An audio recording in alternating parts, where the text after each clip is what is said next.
The 2022 World Surf League Challenger Series has reached its finale. This is the last opportunity for this year's competitors to reach the pinnacle of professional surfing. 6 months ago, the journey to find our 15 qualifiers began. 5 women and 10 men. Entering the 7th and final Challenger Series stop, 3 surfers on each side have already secured their spots on the 2023 Championship Tour. Italy's Leonardo Fioravanti, Indonesia's own Rio Waida, Australian Ryan Callanan, Tour veteran AC Callahan, Australia's Molly Picklum, and California phenom Caitlin Simmers. Only 2 women's spots remain for the 2023 WSL Championship Tour, while the 7 spots on the men's tour are still up for grabs. This is the Haleiwa Challenger at home in the Hawaiian Islands.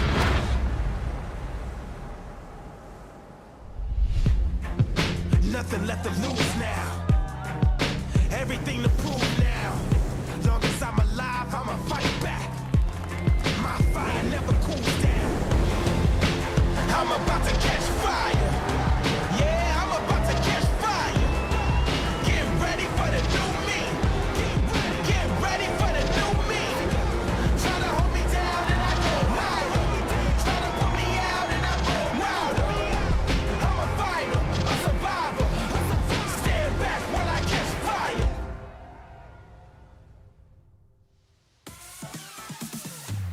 Aloha kakayaka, good morning to you and welcome to the final stop of the Challenger Series here at Haleiwa. The Haleiwa Challenger at home in the Hawaiian Islands hosts the best challengers in hopes of qualifying for the Championship Tour in 2023. Joe Trappell, Rosie Hodge, Ross Williams here this morning for the Dawn Patrol Report. Rosie, always great to see you here in Hawaii, but especially at Haleiwa where you have a lot of competitive history behind you. How excited are you to watch this comp go down? It feels really good to be back and to be on the other side of this and watch this unfold. I think if you want to qualify at the elite level, Haleiwa is such a great place to challenge yourself and really make your mark. Ross Williams, local boy here at Haleiwa, one of your favorite waves, hands down, in the world. Describe it for us and why you love it so much. I mean, if I could have Haleiwa on a CT schedule 5 times, I don't think many people would complain. It's just got a really good mix of power and performance. It could be 8 to 10 feet and really spooky, or it could be 4 feet and just a shred fest. So Haleiwa is an awesome venue. What a great way to close out an incredible season. Hats off to the crew like Travis Logie, starting with Snapper, finishing here at Haleiwa for an incredible season on the Challenger Series. Speaking of Travis Logie, he's hanging out with AJ McCord. Good morning. Good morning. So a beautiful day out here at Haleiwa. Give us the call. First day of the window. What's the latest? Good morning, AJ. Easy call today. We're off for the day today and tomorrow, Sunday as well. There's actually really fun waves today, and if we had to go, we'd go, but the forecast is so promising at this stage, and we've got some really nice northwest swells filling in during the week next week, which is the direction you want over here. So easy call today, all for the day. So you talked a little bit about the kind of winds that we want in the swells, but give us a little bit more insight into the decision and what you look for specifically here at Haleiwa to know it's going to be a great contest day. Yeah, a big one at Haleiwa at any spot actually is just mainly opportunities, having enough opportunities, especially because we have 4-person heats all the way through in this event. So we have to make sure there's enough opportunities for all the surfers. And obviously just monitoring the forecast. We were very lucky. The forecast every day has just been improving. So from Tuesday all the way through to the weekend, it looks like there's a bunch of northwest swells back to back, and it looks like it's going to be a very exciting one for us. There you go. So we'll wait for that. In the meantime, we are off for today, guys, so we'll send it back to you. Thank you so much, AJ and Travis Logie, officially off for today and tomorrow. But things are definitely looking promising into next week when we all were saying hi in our morning coffee. Ross was already about to back up his monster truck and head home. It was pretty obvious that it was going to be off this weekend, Ross, but you did have a lot of happiness when you saw what's coming next week. My monster truck? But it's big, man. It's big. No, we're super lucky.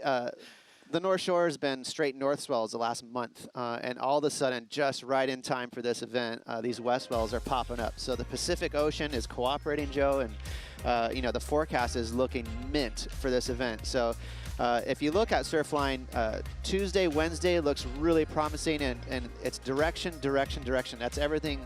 That means everything here at Haleiwa. If it's too north, it just doesn't get here. It's really sandwiched between some big reefs between Avalanche and Puena Point. So it also, smaller interval is important, a shorter interval. So 14, 15 seconds is kind of that money zone. And so also the second swell coming next weekend looks even better. So you can see right there, you guys, Tuesday, Wednesday, it looks great. It looks amazing, but also the wind. I mean, to note that we've got offshore winds and so light, all of these elements coming together for us really does play out as a great forecast, and the competitors are going to be really excited about what they're seeing on the Surfline forecast. Great timing for the waiting period. Thank you, Surfline, for giving us the update. Last couple of days, windy, cold around these parts, but a lot to look forward to because qualification is on the line. Let's really dive into the story for the last event of the season. Leo, Rio Waida, Ryan Callanan, already officially on tour. Macy Callahan, Molly Picklum, Caitlin Simmers on tour as well. Top 5 women, top 10 men. So we've got 7 spots left on the men's side and just 2 spots left on the women's side. And look at all the surfers still with a mathematical shot, even to 45 for the men, and also 9 surfers for the women coming into this final stop, the Haleiwa Challenger at home in the Hawaiian Islands, to maybe make their dream come true. One man that's been going for a qualification run for 10 years is in his closest position to date. Big story of Ramzi Boukhiam coming up next.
Enjoying a nice morning sunrise here at Haleiwa. Haleiwa, home of the Eva bird here on the north shore of Oahu. Haleiwa town is gorgeous, classic, a lot of old style construction and buildings, and it kind of shuts down really early. We are on the countryside of Oahu. Our favorite part is hanging out on this beautiful beach. It's incredible. A lot of grass here for families to picnic and barbecue and surf all day. And it's a wave that you get your first wave of your life here and maybe the heaviest wave of your life at the same venue, Rosie. I mean, a lot of options when you come to this venue. It is fun watching the Kahiki surf on this little inside bowl and watching their progression and making it out to the back. And, you know, you see the locals and they've got so much respect for this place. It is one of those proving grounds here in Hawaii, on Oahu. Favorite time of the year, talking about qualification. Let's focus on the men, Ross, because we've got 3 guys that have already clinched their spot early, but there's 7 that are still up for grabs. As we look at the list, I mean, going down to 15, Jacob Wilcox. I mean, he's one of those guys that has had more than one story of coming here to the North Shore with needing maybe one more heat win to make it happen. So he has all that history behind him. We'll see if he can change it around this year. Yeah, Jacob's one to watch for sure. From West Oz, Margaret River, he surfs so well there. He's got that wicked backhand. Jacob's not afraid to smash a big section, which that's all about Haleiwa. Also, a dark horse for me is Imai Deval. He mathematically has a great chance here as well. Keep in mind, you guys, it's best 4 results. So that's really, you know, you're asking for huge results, like quarterfinals or better. But a lot of these surfers down here, 15 through even 20, everyone's throwing away 350, 650 points. So, you know, there's a lot of room for people to jump. And then seeing names like Eitan Osborne, almost a surprise story there, putting himself in a great position. Siblick, world-famous rookie run, making the WSL Final 5. Dylan Moffitt we got to see a bit of in Narrabeen. But as we get closer to maybe a more of a true shot for guys like Ramzi, who's now number 4 coming into this event after a 10-year run on the QS, Rosie, is now his time. Yeah, it feels like it. I mean, Ramzi's just such a solid surfer throughout. We've watched his career. You know, he doesn't have major backing, no sponsor kind of support. He's been such a decorated junior, but now he's really doing it on his own back. Even looking at his year, I mean, he got 73rd at Ericeira and then came back and made the final at Saquarema. So the guy's got a lot of grit and determination. Let's spend some time with the man from Morocco. My name is Ramzi Boukhiam. I'm from Morocco and I'm 28 years old. Well, I've been doing this for quite a long time now, so I've been kind of close a few times and I feel really confident. I know that I can mix it up with these guys up there, so that's why I keep doing it. It's time for me, you know, I'm 28, turning 29. I feel like I'm in my prime, you know, physically, mentally, and in my surfing, so it's time for me to get up there and show the people that I can mix it up with these guys too, you know. It's time to prove it.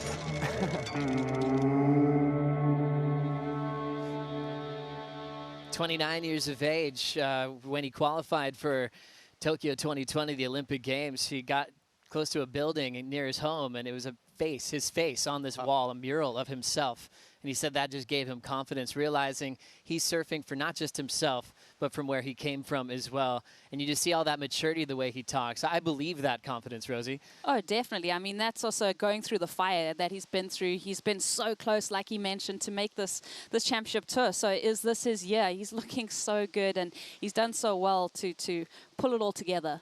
Year to date, we talked about Snapper opening up the season. Ramzi kicked off the year with a quarterfinal finish. Definitely a keeper for him to kick off his qualification campaign, Ross. Well, Joe, you mentioned Ramzi is from Morocco, and some of the best right-hand waves in the world. So he's groomed his surfing there. He's also groomed his surfing in Southwest France in the beach break. So Ramzi is a well-rounded surfer, and it shows. You know, he can get results in big, grindy beach breaks like this right here.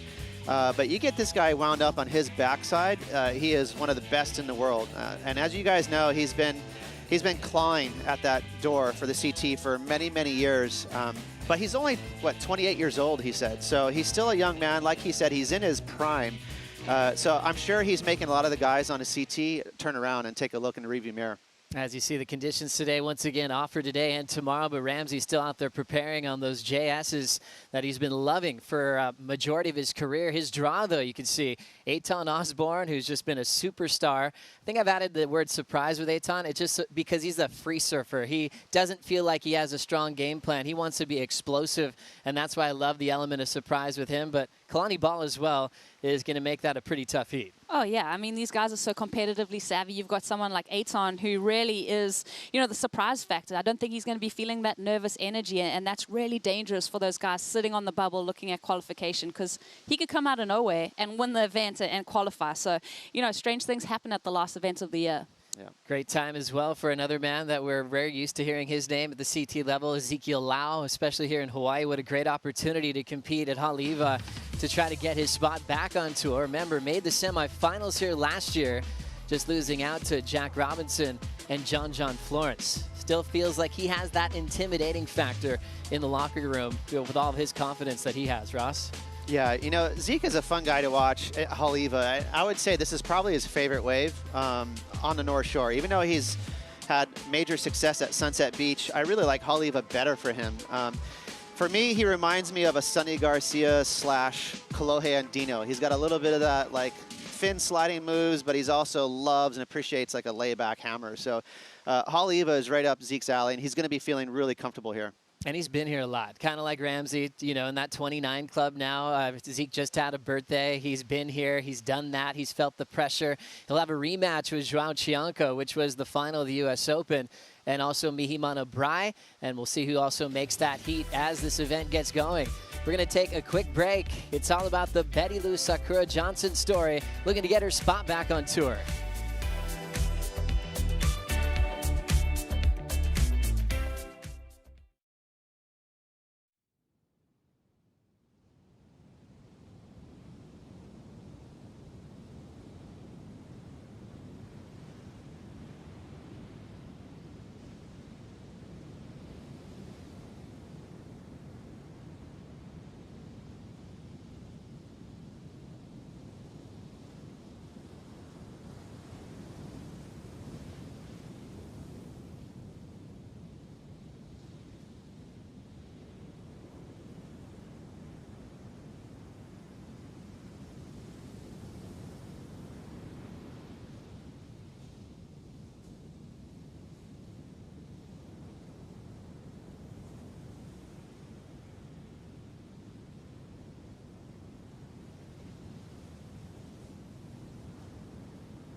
Good morning, everybody, once again, as we look towards Kaena Point down there, here still at Haleiwa for the Dawn Patrol report for the Haleiwa Challenger at home in the Hawaiian Islands.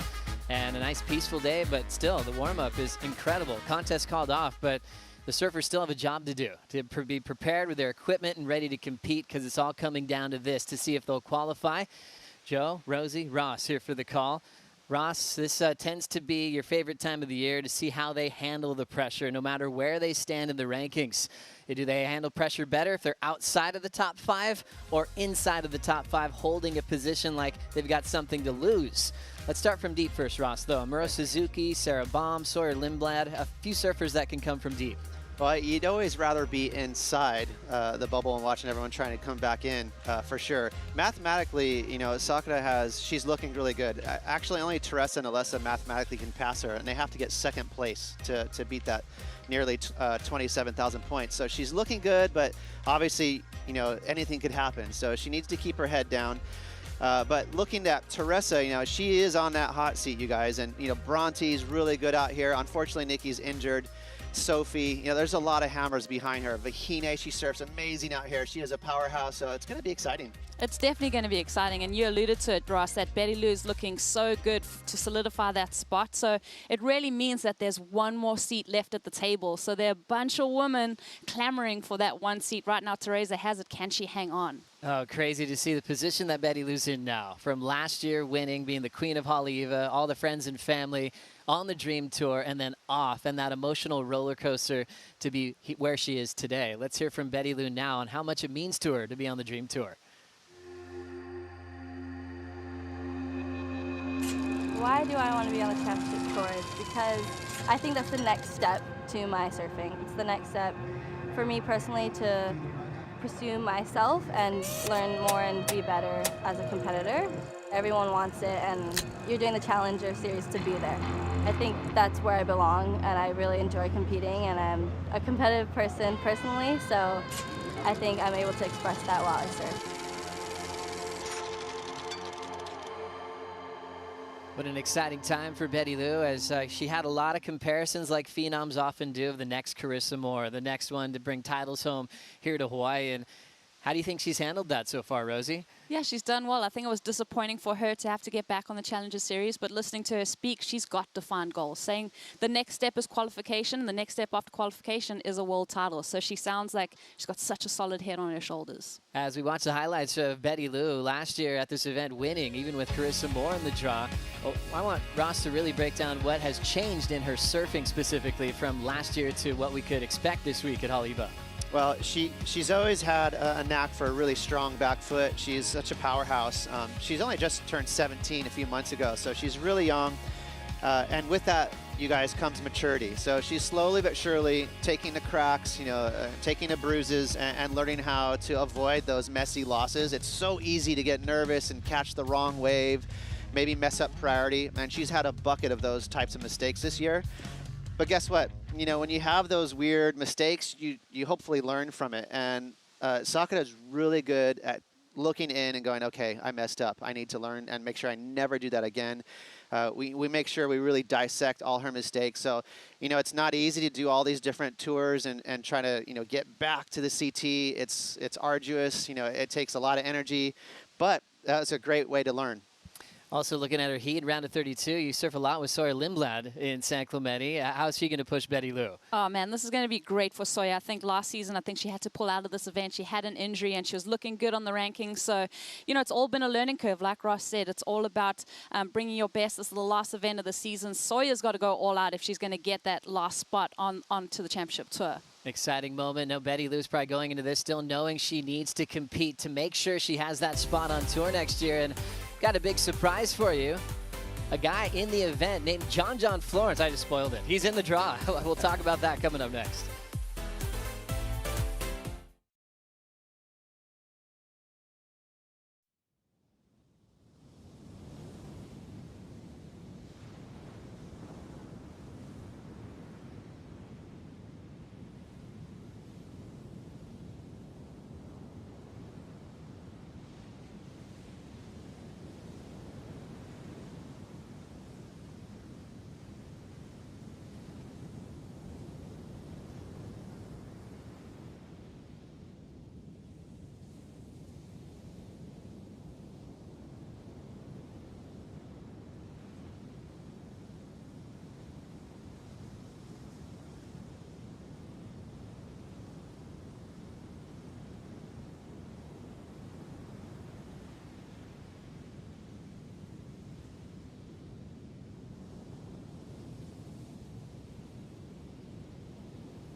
Check out the series Trip of a Lifetime on WorldSurfLeague.com, brought to you by Expedia, and see the adventures of Laura Enever, Connor O'Leary, Jackson Baker, and Billy Kemper as they go to Teahupo'o in Tahiti, the end of the road, and explore everything it has to offer. 4 episodes already up now. 5 and 6 will release later on in the week. Hope you guys join that love and happiness of enjoying one of the best places in the world. Joe, Rosie, Ross, we leaked it in the last segment. John Florence is back, looking to defend his title here at home at Haleiwa.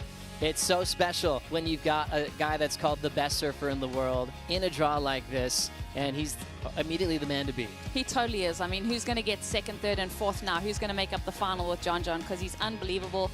I'm just excited to see if John is healthy, how that knee's looking. I know he's been doing a lot of sailing, Ross. Yeah, he's healthy. I can confirm that. He's feeling really good, and he's psyched. He's been away from competition for a long time, so Haleiwa is going to be a celebration for him to put the jersey back on, get competitive.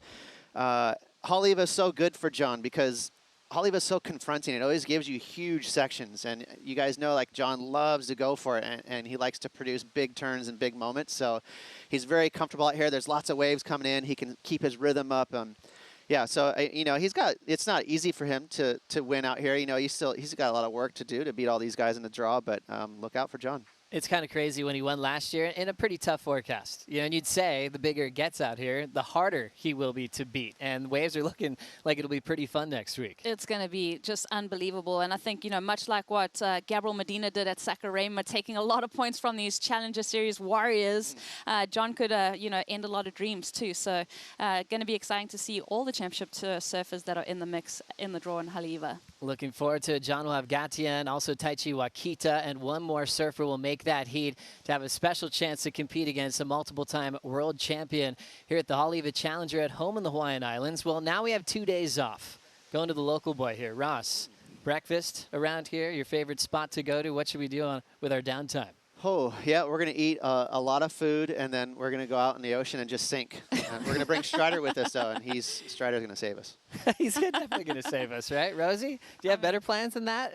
I think Strider would save himself, but no, I'm excited. I think we're going to get a couple waves. I think these guys are going to keep practicing out here at Haleiwa and staying sharp for the event. Looking forward to it. Enjoy your time at home wherever you might be watching, and join us in a couple of days for the call here at the Haleiwa Challenger at home in the Hawaiian Islands. Take care.